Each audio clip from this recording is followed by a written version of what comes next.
Hello, Endeavor here. In his philosophical novel Thus Spoke Zarathustra, Friedrich Nietzsche tells the story of Zarathustra, a man who, after enduring 10 years of exile in the mountains, returns to civilization to evangelize his philosophy which years of hardship had revealed to him. Zarathustra preaches that the goal of man ought to be to overcome his worldly limitations, and through his conquest of hardship, advance to a higher state of being which he called the Superman, also known as the Übermensch in the original German. Zarathustra warns of the antithesis of the Superman, which he calls the last man. In contrast to the Superman, the last man does not seek triumph but comfort.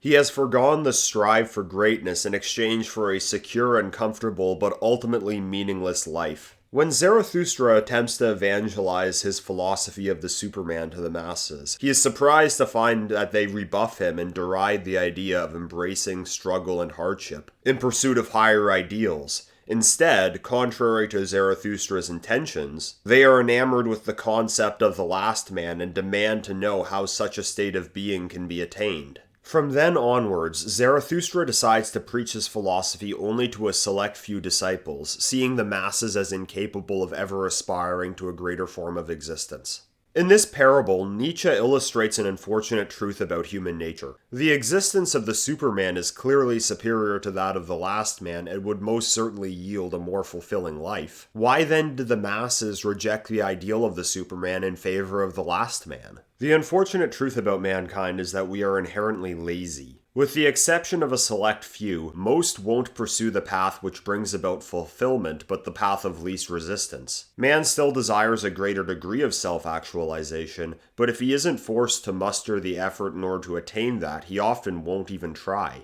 This reality of human nature has made it such that it is questionable whether the advanced technological state of the modern world is a blessing or a curse. The logic of technological advancement is not to bring about a more fulfilling life, but an easier one. It's undeniable that we are living an easier life than in centuries past, but the question remains whether easier necessarily means better. Nowhere is this contradiction better exemplified in my observation than in the advent of Uber Eats or similar food delivery services. Food delivery has existed for decades, but used to be limited to the few fast food restaurants which employed their own delivery men. In 2014, the ride-sharing company Uber launched a groundbreaking new third-party online food delivery service called Uber Eats, which made it possible for almost any restaurant to offer delivery as an option. Uber Eats operates in 45 different countries and over 6,000 cities. Identical services are usually offered by local tech companies in countries not served by Uber. The popularity of online food delivery services skyrocketed in 2020 with the outbreak of the pandemic, during which traditional restaurants were closed and people were confined to their homes for extended periods of time. Global revenue generated by online food delivery services jumped from $90 billion in 2018 to $294 billion in 2021, largely as a result of policies during the pandemic. Despite the end of the pandemic, these food delivery services have continued to rise in popularity, making them a mainstay of modern life, with global revenue projected to exceed $466 billion by 2036. It's undeniable that such services are in high demand. Why wouldn't they be? The ability to have almost any meal imaginable delivered to you in the comfort of your home, ready to eat at the touch of a button on your smartphone screen, is a whole new level of convenience which past generations couldn't have even dreamed of. But referring back to the question which Nietzsche grappled with in Thus Spoke Zarathustra, does more ease, comfort, and convenience necessarily make life better? What are the implications of this revolution in food consumption habits in recent years? First and foremost, the innovation of food delivery apps threatens to accelerate the decline in overall physical health. Experts have warned that this change in dining habits threatens to exacerbate the already existing obesity epidemic. According to one study, such technology encourages overeating at an increased frequency by making calorie-dense restaurant-quality meals easily accessible without the need to put in the effort of cooking or going out to a restaurant. Furthermore, such services facilitate a sedentary lifestyle by eliminating the need to leave one's home in order to eat, meaning users will inevitably get less physical exercise. Beyond the simple deleterious health effects, the rise in popularity of online food delivery services threatens to remove the social elements of dining, making it a much more solitary experience. Restaurants not only offer a culinary experience, but also a social one. Going out to eat is typically done with friends or family, and part of the appeal is the social environment restaurants create. Cooking is an extremely useful skill, plays an important part in family life, and can be used to foster friendships and relationships. Online food delivery apps cut out all the aspects of one's social life associated with dining, making it simply about the consumption and nothing more. It's also worth noting that these companies are known for employing cheap migrant labor, furthering the demographic third worldification of Western countries. Since writing this video, I've now learned that DoorDash, an Uber Eats competitor, is now offering customers the ability to purchase food deliveries using an Eat Now, Pay Later credit program. Not content with being destructive enough, these services will now offer users the ability to eat themselves not only into obesity and loneliness, but also into debt if they don't have the cash on hand to fuel their burrito addiction.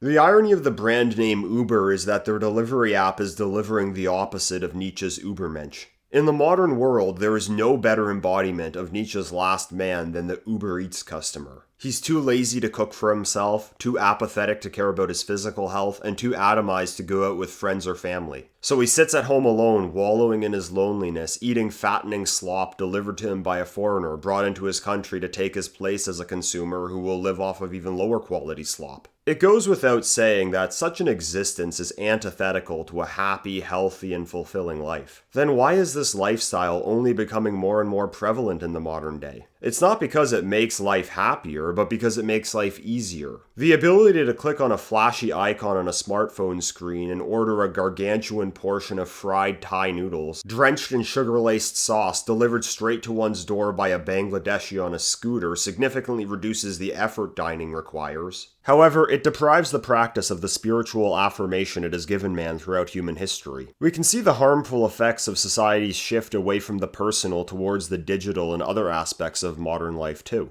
A study into dating trends found that many single men are now approaching women far less frequently, if ever. This is especially true of men in the younger age brackets. This study found that 45% of men between ages 18 and 25 have never once approached a woman in person in their lives. It's no coincidence that this generation has had access to Tinder and other such dating apps throughout their entire adult lives. It goes without saying that sitting at home futilely swiping right through countless selfies is less likely to land a guy a date than approaching a woman in the real world, but the latter actually requires effort and a little courage. Likewise with these food delivery apps, if people are given the ability to be lazy, a sizable percentage will choose to do so, even if it's less likely to yield positive results. Now, it must be said that making a home-cooked meal or going out for dinner and drinks with friends does not make one the Nietzschean ideal of the Superman. In fact, being able to select produce from around the world at a supermarket and bring it home to prepare on an electric stove is a level of comfort and convenience far beyond what anyone in Nietzsche's time would have known. Furthermore, effort alone doesn't beget self-actualization. I doubt spending 2 hours hand-washing one's clothes would be a more self-actualizing experience than having a washing machine do it automatically. I'm no Luddite. I reject the idea that the Industrial Revolution and its consequences have been a disaster for the human race, evidenced by the fact that I'm using a computer and the internet to convey this very message. The issue is not with technological advancement in and of itself, but the logic it has followed in the modern world. Rather than the goal of simply increasing efficiency and reducing the amount of human effort put into tasks, the question should be asked as to whether or not new technology enables us to live happier, healthier, and more fulfilling lives. And there's no better exemplification that these two are often in contradiction with each other than the recent innovation of Uber Eats.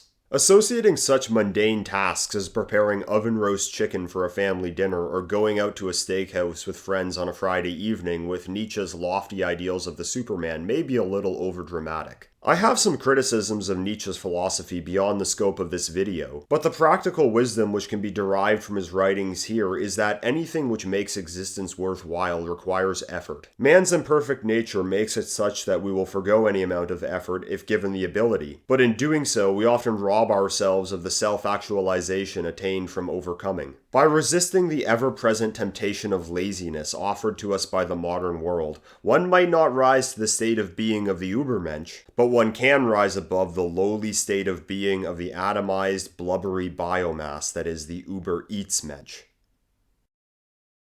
If you enjoyed this video, please like, share, and subscribe. You can follow me on X or Telegram, and I also publish exclusive content on Substack. If you'd like to make a donation, Substack will be the place to do that. All links are down below. Thank you for listening. Till next time, endeavor.